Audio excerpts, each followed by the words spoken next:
Okay, people coming in, please come in. Okay, as usual, that when I come here on a Friday night, I haven't got a clue what I'm going to talk about, and even meditating, don't know what I'm going to talk about, but just during the meditation, a thought came up, and again, it's just because of something which happened just before I came in here. And somebody asked me that they were asked to give a talk in a month's time at a philosophy group, and about why the Buddhism is the fastest growing religion in so many parts of the world. And the thought came up in the meditation that what a wonderful thing to talk about this evening. Because last week many of you went along to St. George's Cathedral to hear me break a 2,000-year-old tradition and be the first non-Christian to give the sermon at a Eucharist. And again, I felt very inspired, and I saw so many other people being inspired there, and I was contemplating afterwards, where was all that wonderful energy coming from? And part of that was coming from the marvelous accolade given to Buddhism by the Anglican Church, because it was us, it was the Buddhists who were asked to be the first people to give the talk. And just in the 17, 18 years I've been in Perth, it's amazing just to see just how far the Buddhism has come in all those years. And just to see the effect it's had on so many people. And again, not just the people who come to this place, but even on the Anglicans and the Catholics. I may have mentioned to you here that we have a marvellous relationship with the Catholic monks at the New Norcia monastery. They come to visit us once a year, we go to visit them once a year. And about a year ago when they came to visit, one of the Thai supporters, whose husband works for the Sunday Times, when he got to know about it, he brought his camera along and also a reporter. And the reporter she couldn't get a word in edgewise, because as soon as we met each other, the monks, from the Catholic monks and the Buddhist monks, were talking so much. And I heard her say, she told me afterwards, she said she couldn't believe this. She said, "How come you guys get on so well?" And it was a wonderful thing to see that people who are practicing their religions in a very deep way felt so much in common. And I think one of the reasons why there was a beautiful feeling in St. George's Cathedral last Sunday was also that it was coming not from the theories of the two great religions, but was coming from the feelings in people's hearts. When I gave that talk last Sunday, I was talking from my heart. I hadn't planned a script, and I wasn't quoting from the scriptures, although that some of those things I said could well have been said in a different way by the Buddha. What you were talking about is you're talking from the heart, from experience. I think that's one of the reasons why the Buddhism has grown so well throughout the world. One of our monks is an American monk who's spending 6 months with us. He was telling me that in the United States now that Buddhism accounts for about 6% of the population, which is a huge amount, considering that it's only just recently arrived in that country. And I don't know how much proportion it is in Europe. I'm interested to find out what's going to happen with the census in Australia in August. But I know that this time we've got our own box. Rather, we're not other anymore. So we've got a box now. So those people who can't spell Buddhist, you don't have to be embarrassed. You just have to tick a box now. It's spelled for you.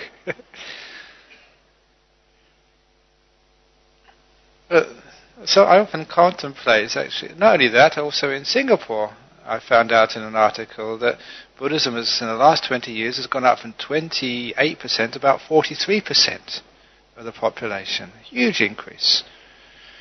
even though it hasn't been told very much in the newspapers, because Buddhists aren't into marketing. So we should sort of celebrate just the growth. But why is this actually happening? And I think from the very beginning of Buddhism, it's always been teaching which hasn't been so much based on the written word, on scriptures. It's always been teachings which have been coming from people's experience, from people's hearts. It's always been centered on the experiences of meditation. And I think that gives it a sense of truth, a sense of something which people can really relate to. Because when we talk about truth, this big word which many people spend hours debating and arguing over, truth cannot lie in any book. I think it was actually Voltaire, that French philosopher, he once said that it's much more likely that if there is a God, that he would be the author of human reason rather than any book. Human intelligence, that's really the Bible. That's really the scriptures. The intelligence, what's there in your heart to be seen, to be known. I think that's one of the other things which struck me on last Sunday night's service. That most people actually felt that this was good, there was something wonderful happening here, that people should work together, they should come together. There's something which, whether it says it in the books or it doesn't say it in the books, it feels so true. And why does it feel so true? You don't just check it in the books to say whether it's right or whether it's wrong, you check it in your heart. There's something inside of you knows this is right, this is good. And it's one of those parts of being a human being. That there's something inside of us, if we can only develop it, which recognizes the good. Philosophers can sort of start to debate whether good exists or not, or whether it's just something which comes from social conditioning or genetically inbred. But no, I think people can recognize. So a feeling in the heart which is good. In Buddhism, we call that the wholesome, kusala. It's something which is actually real. And it always comes from a sense of selflessness, a sense of non-argument, not setting one person or one party against another person or another party. That's why one of the guiding principles which I've carried around with me as a monk for all these years, to know actually what is, even Buddhism, what is truth. This was, I'm quoting scriptures now, but this is actually, obviously comes from the heart of a Buddha, and this is why I recognize this as being something really amazing and wonderful. When there was in two places, when the first nun, the Buddha's stepmother, Mahapajapati, was ordained and asked for a teaching, and also when this Arhat called Upali, he was a very poor man, he was actually a servant, a barber. When he became a monk, he eventually became the expert on Vinaya, because on the Vinaya the monks' rules, because he was a barber before, he became expert at splitting hairs and all his fine rules. Sorry about that joke. Gets worse and worse, doesn't it? But please forgive me. And he was also given this teaching, and the Buddha told him, he said, look, you can know what is Buddhism, what is Dhamma, what is truth. If it leads to the ending of craving, if it leads to the peace of the mind. It's a wonderful word, upasama. Sama means like evenness. Upa means like intense evenness, levelness, stillness of mind. If it leads to the ending of things, if it leads to nibbana, if it leads to enlightenment, he said, you can know that that is the truth, that is Dhamma. And this was actually powerful for me, because when I used to read different explanations of even what Buddhism was, we got these different types of Buddhism. We got Zen Buddhism, we got Mahayana Buddhism, we've got this type of Buddhism, Theravada Buddhism, we've got all these different types of Buddhism. Which is even the right Buddhism? Which is the right Christianity? Which is the right truth? That's giving the answer. What leads to these beautiful things? That is truth. And you can find that truth inside of oneself. That's why that a long time ago, I'm not sure if I probably got this from somewhere else, that they said that the truth is like the air. That no one owns it. I mean, some sort of scam artists try and sell the bottles of air. I think people have actually done that, because there's so much pollution in this country. You can actually buy a bottle of air from Bodhinyana Monastery, holy air.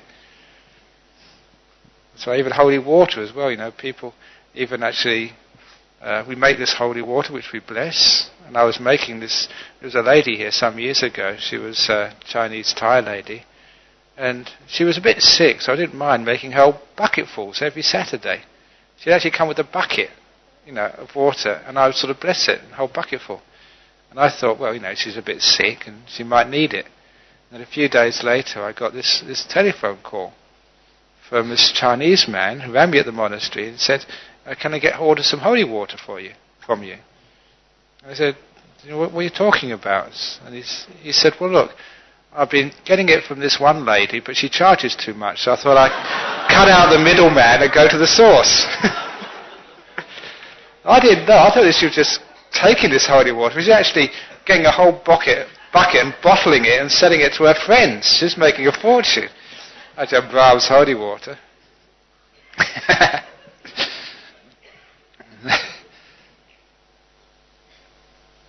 But I remember Ajahn Chah's holy water. Because there's this Ajahn Chah who was, in Australia we call him like a larrikin, because he would sort of sometimes do some really weird and strange things, and sometimes he really pushed the envelope, sometimes really on the edge. A Thai general came and saw him once. Now, in Asian countries, this was about 15 years ago, the military was, politically very, very powerful. And he came to see Ajahn Chah, wanted a blessing. He wanted some holy water. Ajahn Chah never had any. So he said, come over here. And this man bowed his head, and Ajahn Chah spat on him and rubbed it in. Holy water. And I thought, you can't do that to a general, but he did. That's holy water for you. Anyhow, back to why Buddhism is spreading in the world, not because of holy water, because the truth is like the air. No one owns it, no one can bottle it and sell it. It's there to be breathed. That's why we can't charge for people coming to listen to this. Isn't it the case that if I say anything which is true, which inspires you, isn't it the case it's only something you already know? You know all of this, but you just need to be reminded of it, just to be pointed out to you, to be encouraged to believe in your heart what you know inside, rather than believe what you've been told or what you think you should do, or is this right, is this wrong? You should know that. And so, what actually Buddhism? One of the reasons why it's growing so fast in European countries, is that it is a truth.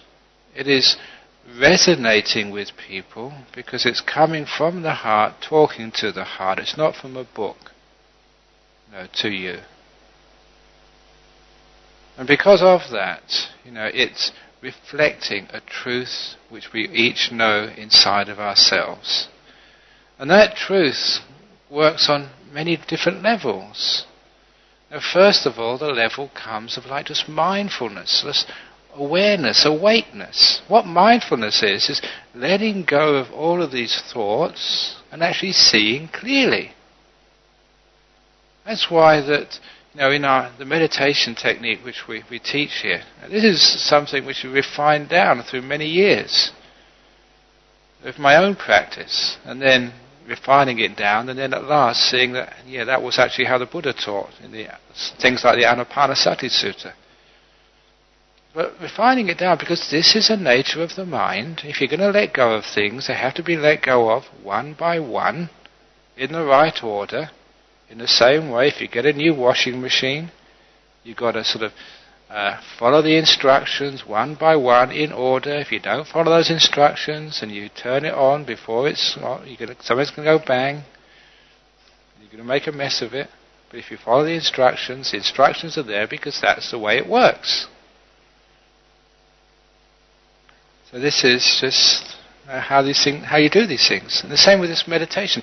The first two stages of letting go of the past and the future and becoming silent, that's how to be mindful, to be alert. That's how to start knowing what the truth is. This is one of the reasons why Buddhism is powerful, because it teaches people how to know. It doesn't teach you what to know. And people are fed up basically being told what to believe. They're fed up with being told what to do. They want to know for themselves. There's this great independence of spirit which is growing in this world. We want to not so much be told what to do or what is right. We want to know why. We want to know how to find out. Like modern education now, it's not teaching you facts anymore, it's teaching you how to access information, how to find out for yourself. It's teaching you learning skills. And that's what Buddhism does. It teaches you knowing skills, ways of finding out the truth. And so when you start teaching like this, and you give the ways of finding out the truth, then people do this, they find out the truth for themselves. The truth does not lie anymore with the books or with the religious preachers, with the monks or the vicars or the priests. It's given out and it becomes people's individual property. So you have your truth. And the way that truth, which everybody finds out for themselves, the way that truth comes together so that, it's not my truth and your truth are diametrically opposed. It becomes the same truth because it's seen for oneself in the depths of one's heart. Your heart, my heart, everyone else's heart is the same. Some years ago, a couple of our supporters, they're not here this evening so I don't mind talking about this, they were travelling around Australia in a caravan. I think they got to Brisbane and they hadn't heard a good Dhamma talk for a long time. So they got a long way to Brisbane. So they opened up a telephone book under B for Buddhist and sort of rang up the first Buddhist centre they could find there. And it happened to be a Zen group. And they said, is there any talks on this evening? They wanted to listen to do a bit of meditation, listen to a talk. And the fellow said, well, what type of Buddhism do you follow? And they said, Theravada. And this guy on the end of the line had said, we're not into that ethnic Buddhism, and hung the phone up. And that's really crazy, isn't it? Because, Zen Buddhism is just so Japanese, it's ridiculous. And look at this, is this ethnic Buddhism? Look at, what type of ethnic Buddhism is it? Is it English Buddhism because I came from London, or Thai Buddhism because I trained in Thailand, or is it Australian Buddhism because I've been in Australia for so long? Exactly what, I'm really confused actually, who I am. It's strange, every time I go back to England, I feel like I'm coming home. And from England I usually, on the way back, go visit Thailand. And when I arrive in Thailand, it's amazing. I feel like I'm coming home. And then after a couple of weeks there, I get on a plane and arrive at Perth Airport. I'm home again. And sometimes even in Sri Lanka as well. I see a few Sri Lankan people looking at me. I go and land in Sri Lanka and there's all this Buddhist. I feel at home there. I'm really confused. But this is not ethnic Buddhism, is it? Look at all the people in this room here. It's the last thing. But this is one of the beauties of Buddhism. It's not ethnic, it's not gender specific, it's not age specific either. It's mind specific, heart specific. It's not even species specific. Because in Buddhism we have loving kindness towards all beings. In our monastery, we have speciesism these days. Human beings and animals are somehow different. We've got these wonderful animals in this monastery. Just this morning, just going out for lunch, there's a little kookaburra just standing on the railing. And he just looked at me just to make sure I didn't bump into him. But seeing as I was missing him by an inch, he didn't move. It's marvellous to see these wild animals. And they are wild. Just being friendly to the wild monks. Oh, we're just as wild, aren't we? And it's the reason why that truth resonates is because you've got something inside the human being we call mind. In Buddhism it's called citta, which whether you're a human being, male, female, from whatever country, is exactly the same. Your mind, my mind, is not different. Gender, yes. Culture, yes. Age, yes. But something inside of us is the same. And that's actually where you get through all these differences. And that's why the Ajahn Brahm, the teacher, he couldn't speak hardly any English at all. The only word of English, he went to visit England twice. And after the second time, when he came back, the only word of English which he repeated to us was cup of tea. That's true. He kept on saying cup of tea. He didn't know actually what it meant, but that's all that they ever said in England. That's the word he came back with, cup of tea. But he could teach Westerners. And the reason was he was teaching from the mind. His mind, our mind, were the same. Completely different cultures. There was something inside there which he saw, which we knew he saw, and he reflected it back on us. And this is one of the reasons why Buddhism is powerful, because it's teaching the mind, that which is common. And it's teaching the way to know that which is common between all, not human beings, all beings, ghosts, devas, heavenly beings, a whole lot. That's why monks are the best ghostbusters. It's true. I mean, even in countries with many different types of religions, sometimes that's the story of the chief monk in KL in Malaysia. I gave a talk on ghosts at his temple. I was visiting there, and because it was advertised, Ajahn Brahm giving a talk on ghosts. Never seen so many people came to listen to the talk. Actually staring through the windows trying to listen because they like ghost stories. Anyway, he told this ghost story that in KL there was a haunted house, and they got, it's multicultural. They got the Muslims in, couldn't move it. The Christians in, couldn't move it. The Taoists couldn't move it. They got him in, and it went. Great Ghostbusters monks. But then what happened afterwards? Sort of a few days after the family came back, they were just so happy. All the hauntings and the stuff had gone away from their house. But the neighbours came a few days later because they were getting the hauntings. He just moved the ghost next door. So he had to do chanting in all the houses around to move him further away.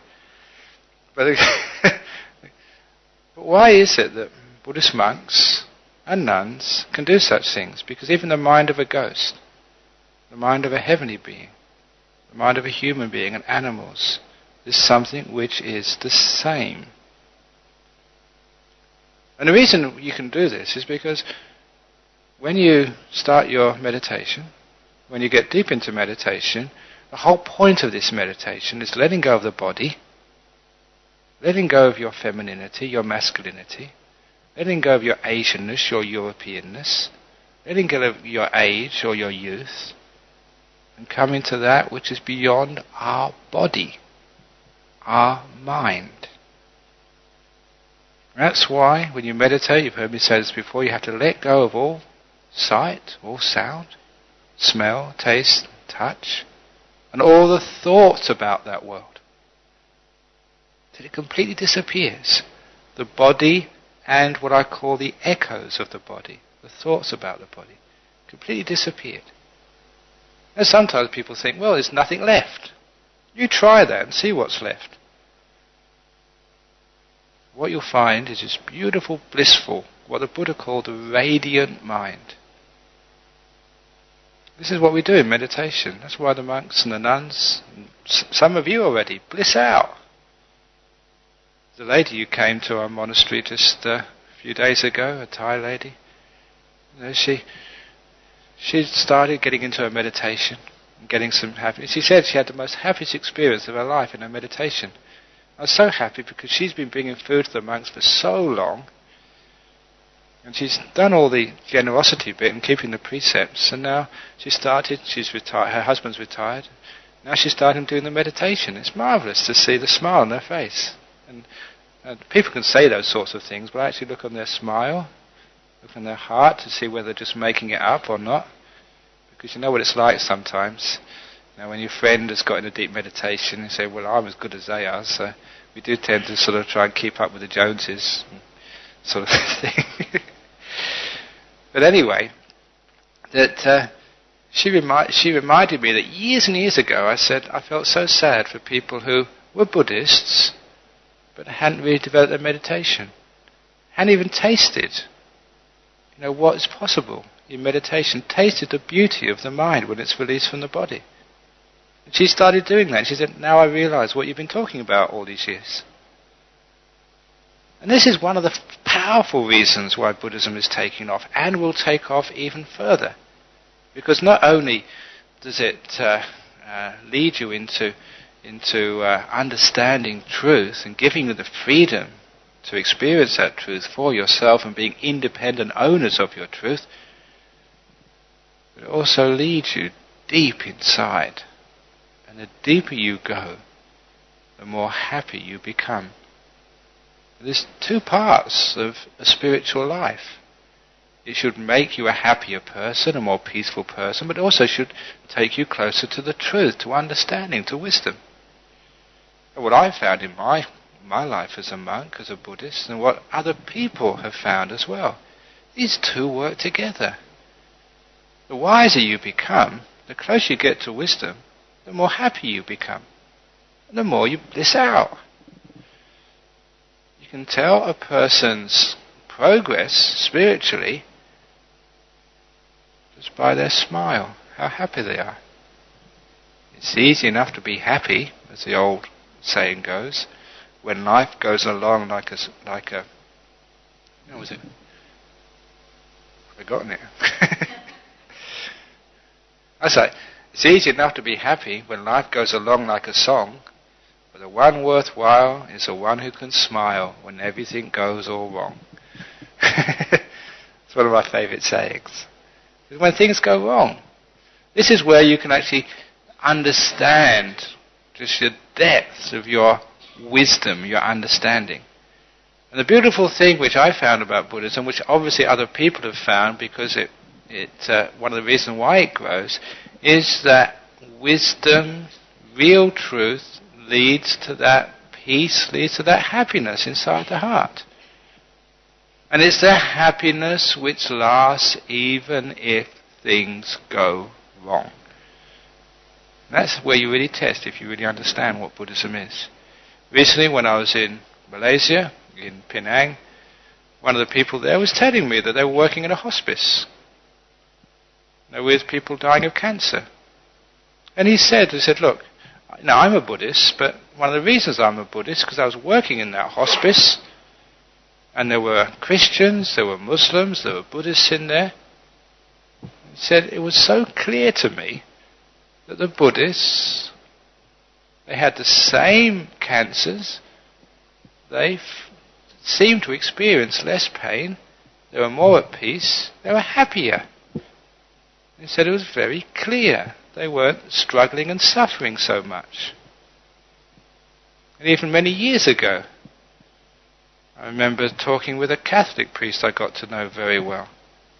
And he just, I used to go down to the prison in Bunbury and stay overnight with the Catholic priests down there. And one evening we were just talking just together, just like being very open about our beliefs and understanding experiences of our religion. And he said, when Buddhists die, do they suffer? Do they struggle? And I said, well, actually the few I've known as they're dying, the last few hours, a few minutes, they've usually died very peacefully. And he actually really stood back and he said, he'd been at peace for many years. He said, all the ones I've known have always struggled to the very last. They've been afraid. And it's true, that the Buddhists I've known have died so peacefully. It's easy enough to be happy when life goes along like a song. But the one worthwhile is the one who could smile when they're dying of cancer. And I've seen people do that, and it's inspiring. It shows it can be done. Now when it means it can be done, wisdom is actually worth something. It's not just something you can argue with your mates about, or you just discuss over a coffee table. It's not just something you write a book about. It's something which, brings the bacon home. That's not really a good Buddhist simile, isn't it? It's something which actually gives the good. That's what I mean to say. It works. And so, a person who actually starts to put these, ideas of Buddhism into practice, they start to get their act together. They start to feel more peaceful, more happy, more at ease with life's problems. Whether they are in a relationship, they can work in that relationship with greater peace and happiness.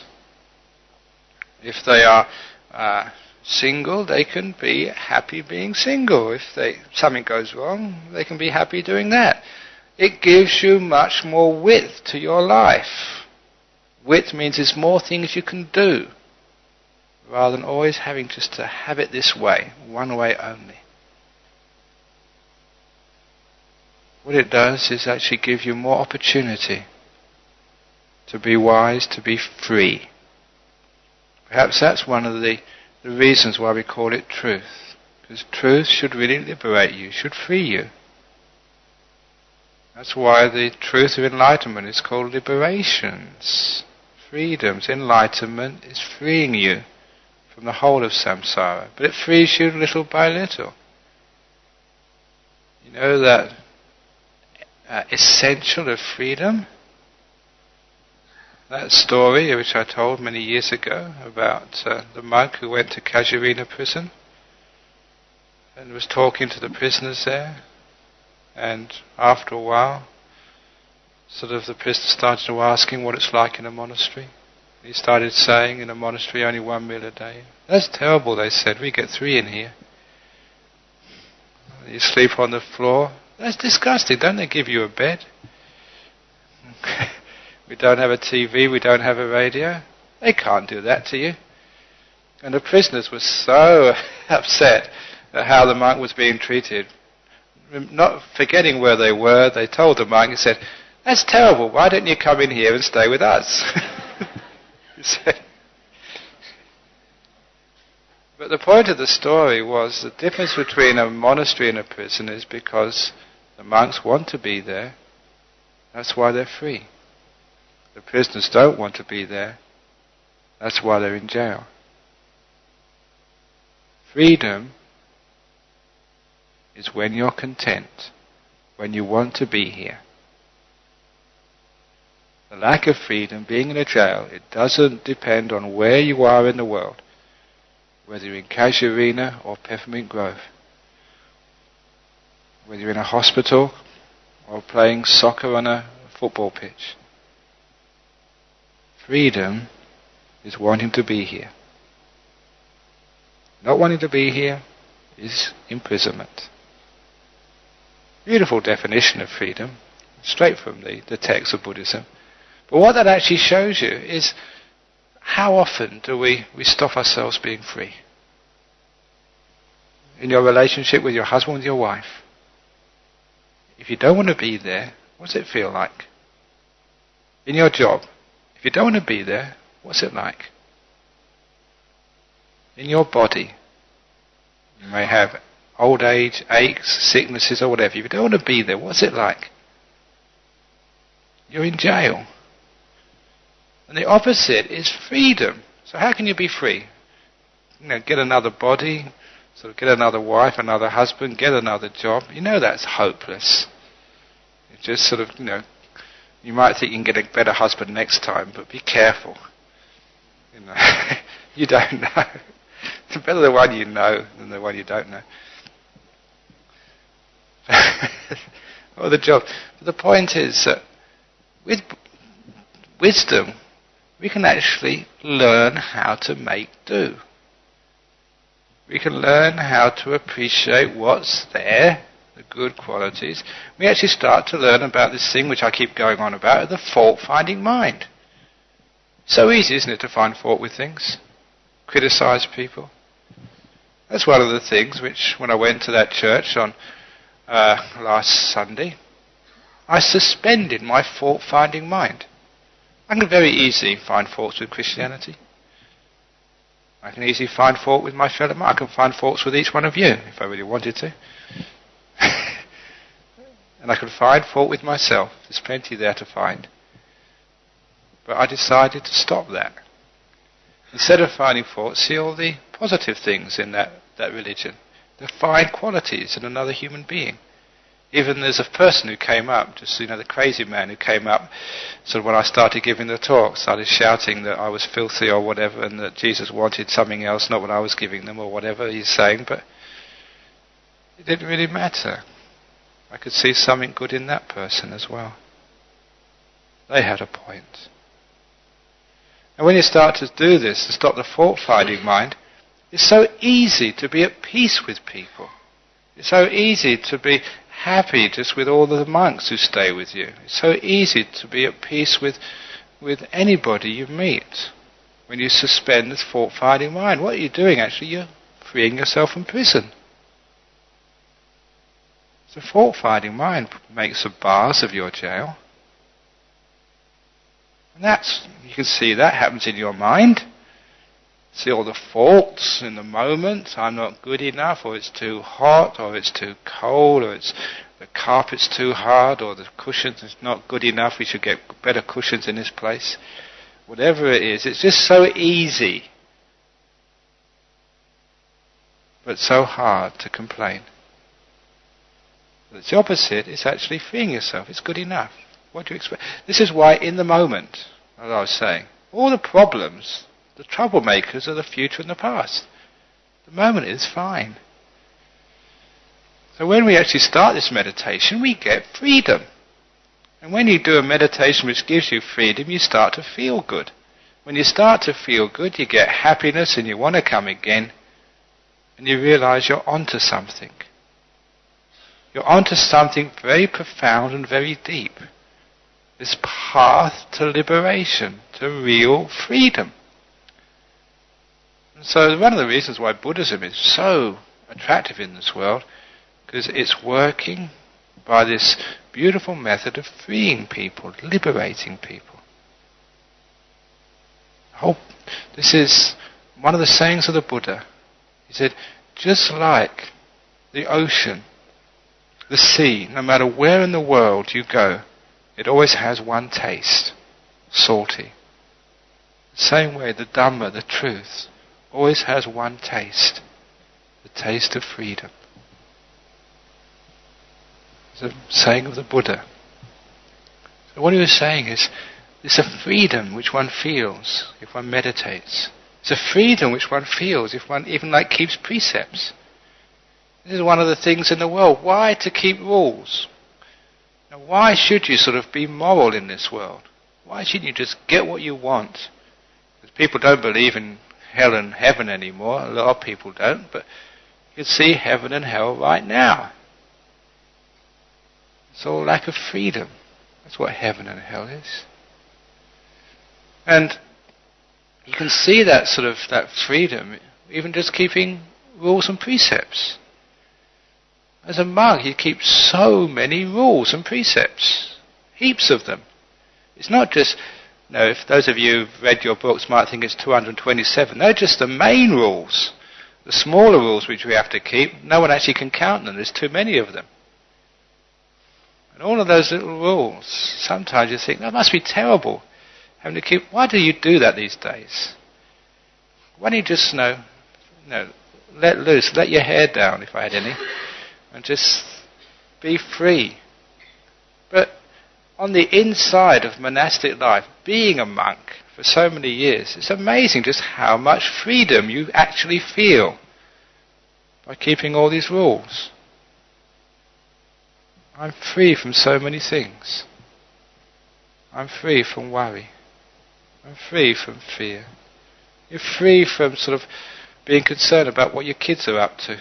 You're free from worrying about the wife or you're free from bills. You're free from, when I go overseas, you don't have to worry about who's looking after the house. You're free from worrying about burglars. They go into my hut, they're going to have a big shock. You're free from so many worries. It's amazing just how much freedom you have. And that sort of freedom comes from actually keeping precepts, being moral. And people think that if you really want freedom in this world, you'd have no rules at all, just do what you want. But that's not freedom. That is just being in the power of craving and greed and hatred and fear, which is very often manipulated by corporations and governments who create your craving while you work so hard in this world for the big house or the big car. The corporations got you by the throat. The governments. Why are you doing this? Why are you working so hard? Do you really need all of this? Sometimes you say, I realise I don't really need all this, but why do you keep on trying to get it? Because there's something inside of us. We've been caught. We're not free at all. We're not free from craving. We're not free from fear. How often is it the newspapers and the media, they sort of create the hatred inside of us against the enemy, whatever that is. Like the media in UK is terrible that way.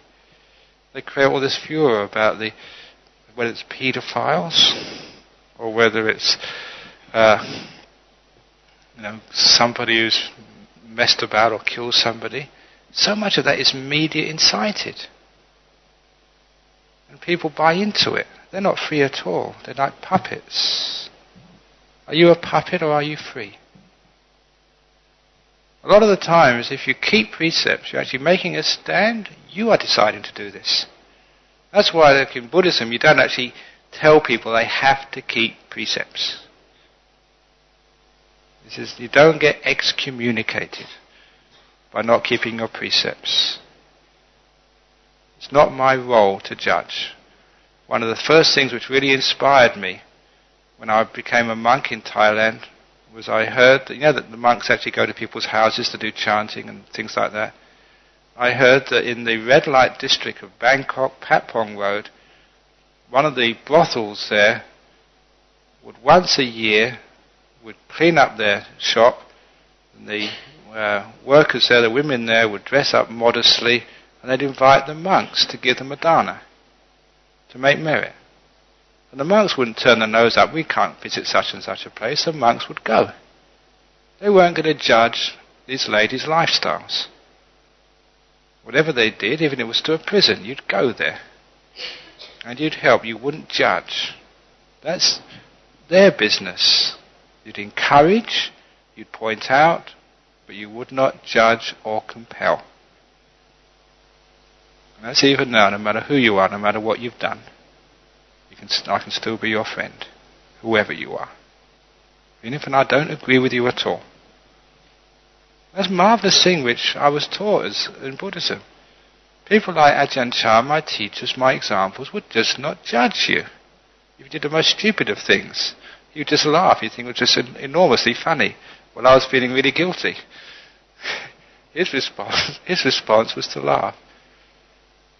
It made me think in a different way.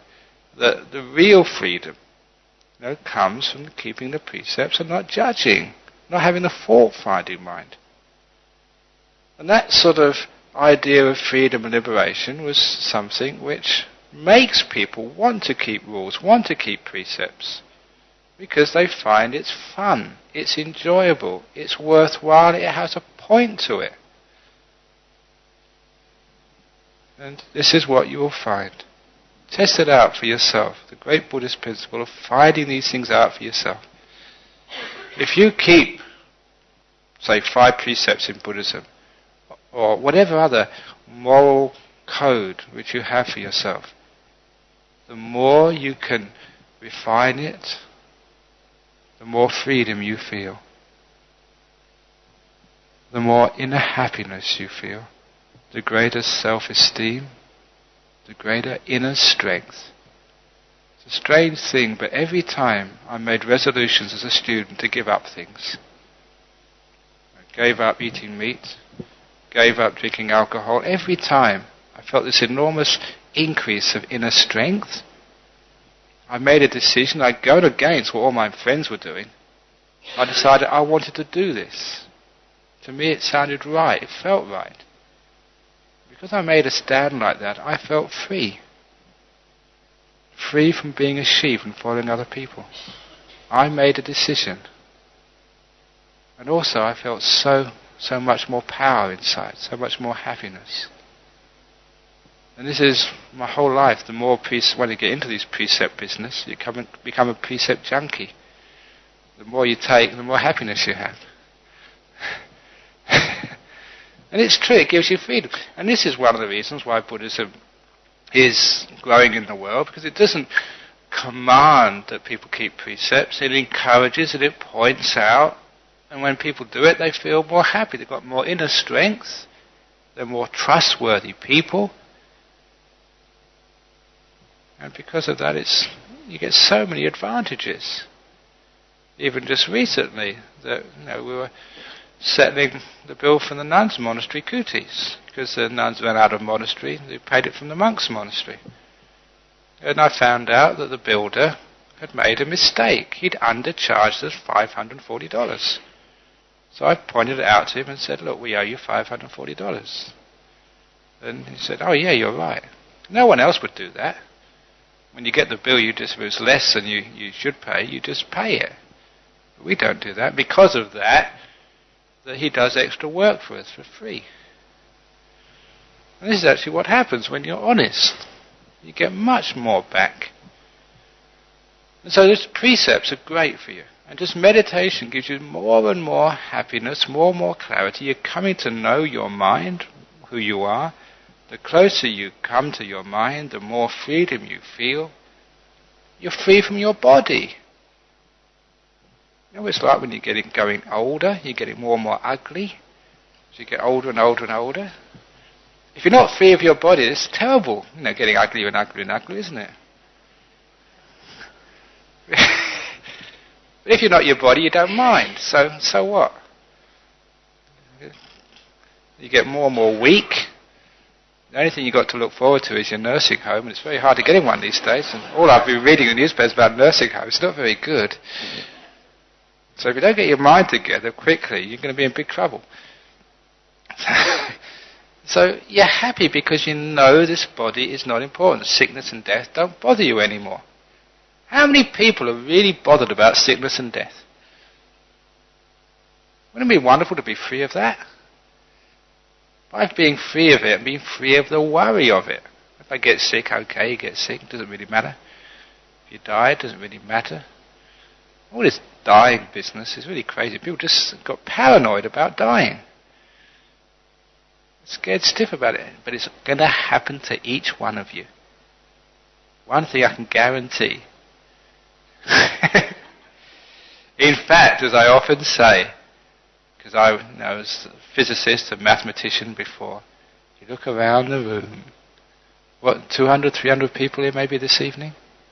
According to statistics, 6 or 7 of you are not going to be here this time next year. Which 6 or 7 is it going to be? And don't just look at the old ones. The young ones go as well, your age. It's just true though, isn't it? Don't know who it's going to be. But why are we so scared? One of the great freedoms is not being free from the fear of death and sickness. Not your own and other people's. That's why that when I have the privilege to take someone's funeral service, you can do so much, because you know at a funeral, that's one time when people are really listening to what you say. Other times they don't pay so much attention. When it's a funeral, they really listen to you. And you can actually, it's amazing, you can take away the fear of death. And so often it's been one of my great joys, is actually when people come up afterwards and say, we thought we were going to cry, but we didn't. Thank you so much. I'm a Christian, but please, when I die, can you do my funeral? Quite a few people have said that. Even though they're Christians, they want me, the Buddhist monk, to do their funeral service for them. Why not? It's great. And so, you're actually taking away people's fear of death. They're getting more freedom, more happiness in their life. We're trying to take away these psychological burdens of suffering. And it works. So it creates greater happiness. And as you get deep in your meditation, look, I can promise you one thing. If you really get into these deep meditations, you're going to get a happiness which you've never dreamed of could exist in this life. Talk about marketing. Better than sexual intercourse is the deep meditations. I wasn't born a monk.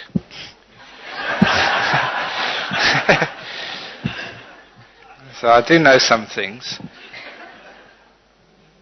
But for the 27 years I've been a monk now, 26 and a half, been absolutely celibate.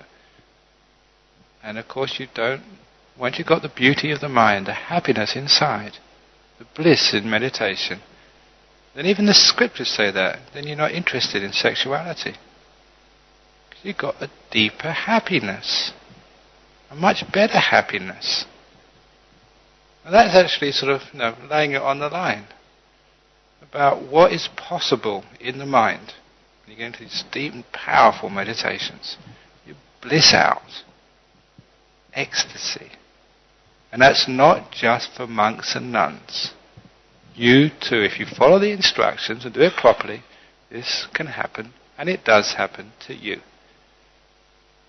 Now when you talk about truth and finding out the deep resonance in religion, if you can get some of those bliss states, just get one of those, then you're never going to be able to forget this Buddhism business. Because it works and gives you a happiness which surpasses this world. I'm not talking about theories, I'm talking about raw experience. This really gets you interested. One of the wonderful things you will find is that truth is blissful. Freedom is wonderful.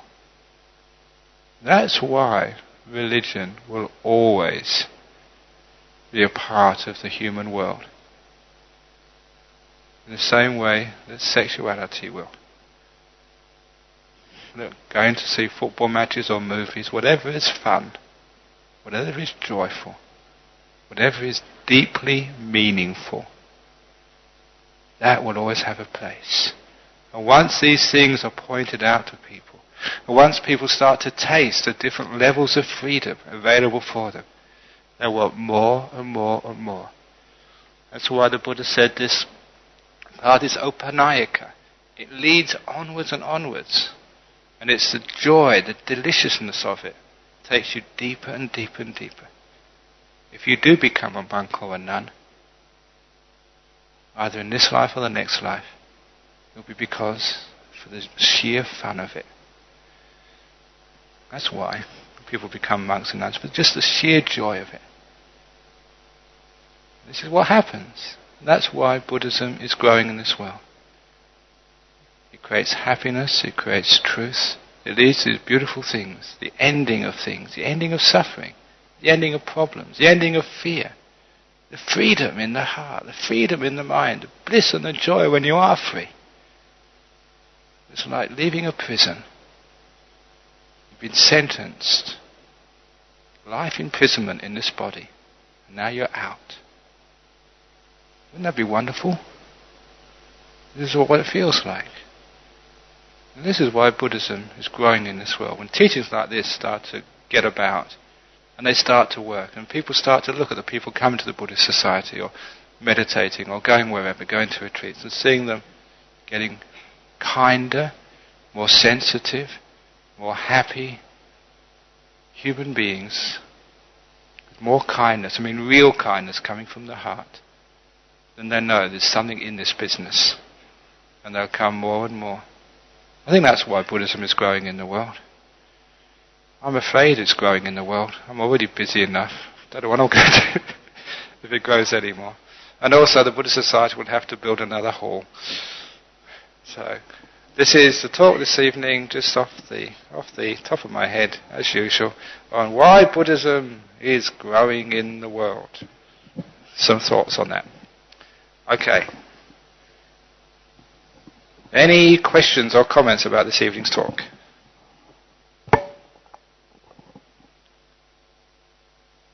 No? One question?